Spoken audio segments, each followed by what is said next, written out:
Hi everyone, and welcome back to another episode of our English Learning podcast. I'm Jennifer, and as always, I'm here with my wonderful co-host, Elizabeth. How are you today, Elizabeth? I'm doing great, thank you. I'm really excited about today's topic because it's something that touches all of us. Gender and life expectancy. What factors explain the life expectancy gaps between men and women? This is a fascinating subject because in almost every country around the world, women tend to live longer than men. But why is that? What factors contribute to this gap? That's right, Elizabeth. On average, women live longer than men, but there are a lot of different reasons for this, including biological, social, and behavioral factors. Today, we're going to dive into all of these areas to better understand why men and women have different life expectancies and what can be done to address these differences. Exactly. And for our listeners out there, as always, we'd love to hear your thoughts on this topic. Do you have any ideas about why women tend to live longer than men? Have you noticed these differences in your own life or in your family? Share your opinions with us, and we might even feature them in a future episode. So, Jennifer, let's start with the biological factors that contribute to life expectancy differences. Why do women tend to live longer than men from a biological perspective? Well, Elizabeth, one of the key biological factors is the role of hormones. Women have higher levels of estrogen, which has been shown to have protective effects on the heart and blood vessels. Estrogen helps to regulate cholesterol levels, keeping arteries more flexible and reducing the risk of heart disease, which is one of the leading causes of death in both men and women. That's a great point, Jennifer. Estrogen does seem to play a protective role when it comes to heart health, and that could be one reason why women tend to live longer than men.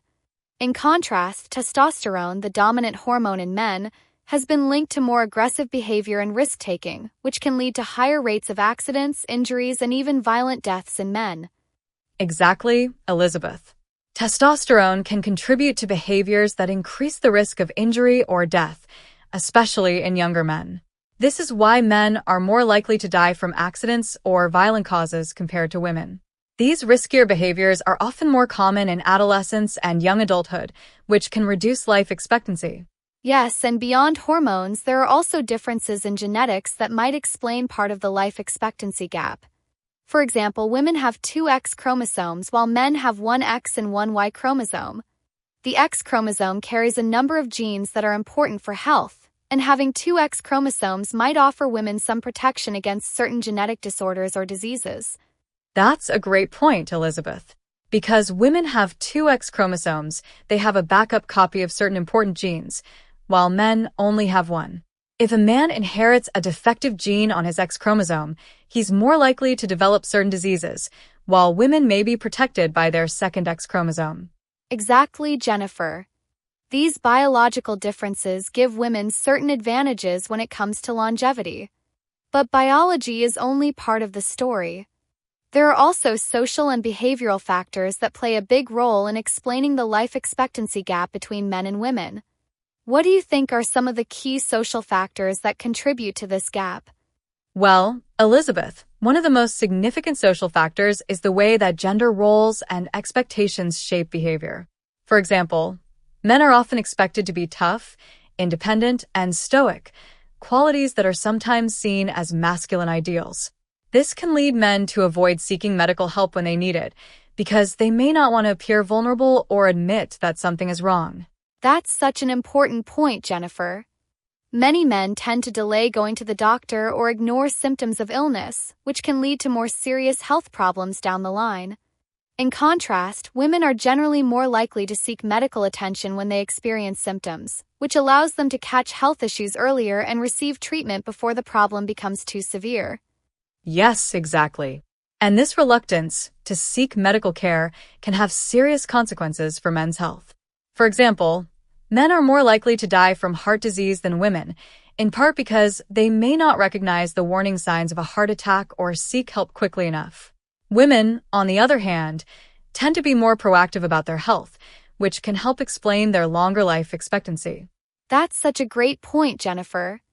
And beyond medical care, there are also differences in the lifestyle choices that men and women tend to make.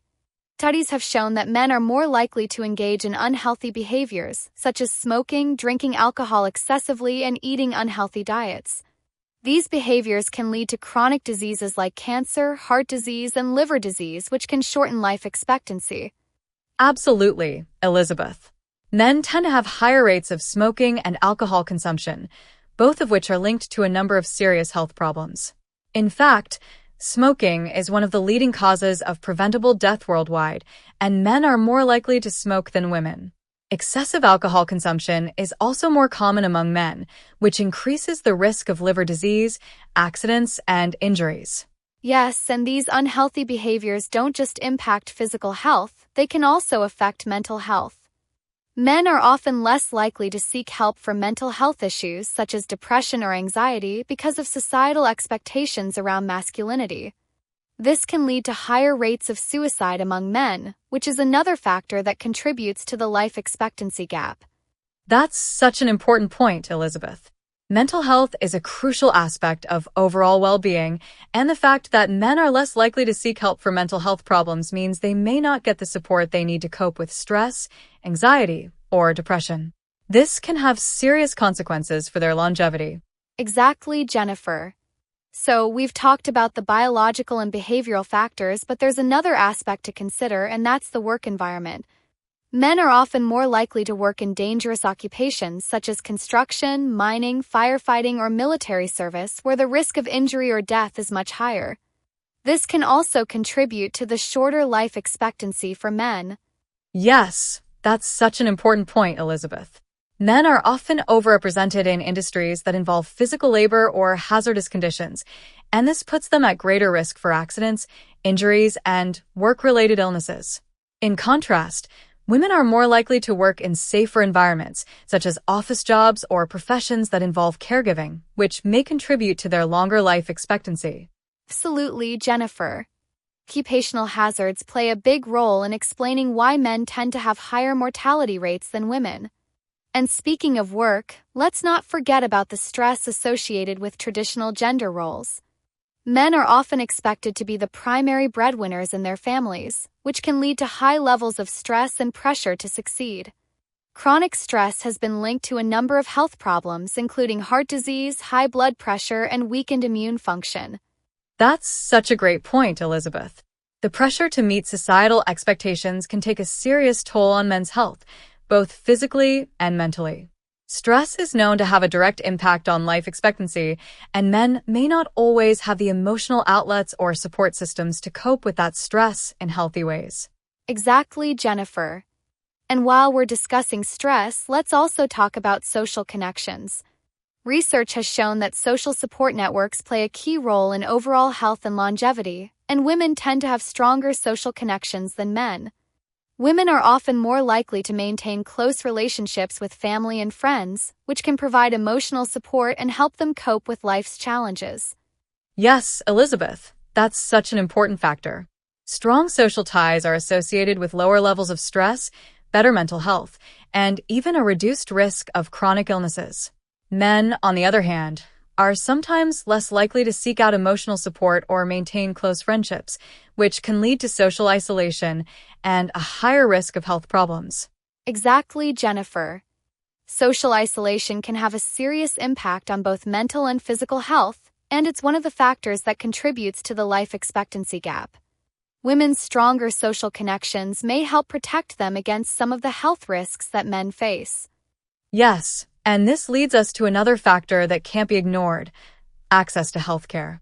In many parts of the world, women are more likely than men to seek regular medical checkups, screenings, and preventive care.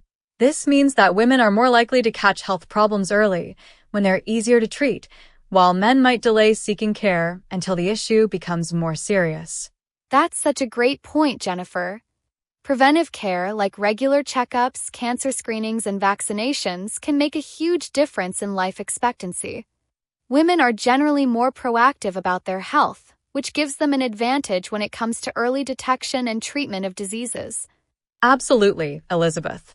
And speaking of healthcare, I think it's a great time to hear from one of our listeners.